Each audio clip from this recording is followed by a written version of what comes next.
병원을 운영하시는 분들을 보면 개인사업체 형태로 운영하시는 분이 있고 의료법인을 만들어서 의료법인 소속으로 병원을 운영하시는 분들이 있거든요. 개인사업체 형태로 운영하시는 분들은 사실은 자산의 리스 부채라든지 아니면은 병원이라는 데가 국민건강보험공단에서 보조를 받잖아요. 그 요양급여 채권이라고 하는데 이게 매출의 상당 부분을 차지하는데 이거를 이제 담보로 제공하고 대출을 받아가지고 리스 장비를 운영하고 이런 분들이 많은데 의료법인 같은 경우는 특수한 게 기본재산이라는 게 있게 돼요. 기본재산은 보통 이제 부동산을 기본재산으로 출연을 해야지 허가가 나오거든요. 근데 이 기본재산이라는 게 부동산이고 병원 건물인 경우가 많기 때문에 덩치가 크죠. 그리고 이 부동산을 통해서 대출도 이렇기 때문에 대출도 상당히 많아요. 적게는 수십억에서 많게는 수백억까지 대출이 있는 경우가 많고요. 근데 기본재산이 있는 의료법인 같은 경우는 기본재산의 어떤 평가액의 한 50~60%밖에는 대출이 안 나온다고 그래요. 실무상으로는. 그렇기 때문에 병원이 어려워져서 뭔가 자금이 필요한 경우에는 이 기본재산을 재평가해가지고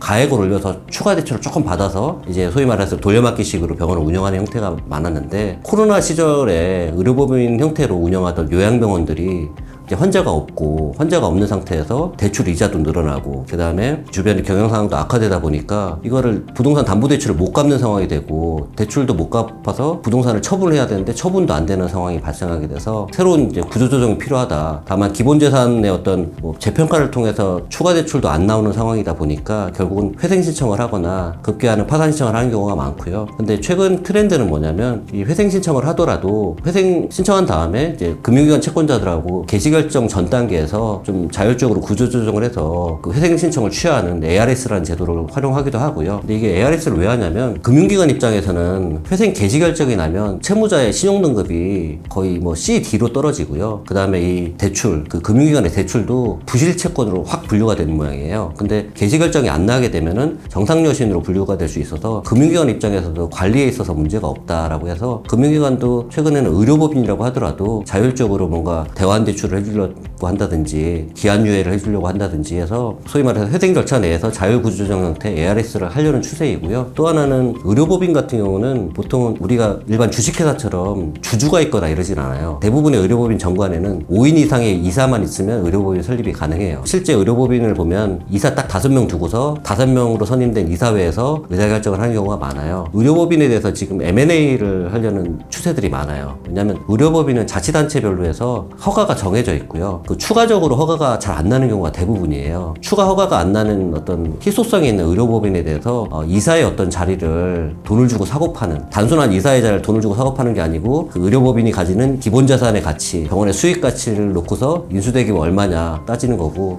우리가 회생에 들어가게 되면 딱 평가를 해주잖아요. 그 기본자산의 청산가치가 얼마다. 그럼 그 청산가치를 넘는 금액을 인수대금으로 집어넣으면 이사를 과반 이상을 인수자가 선임할 수 있는 지명권을 준다. 이런 방식의 어떤 의료법인 M&A가 요즘 트렌드 중에 하나입니다.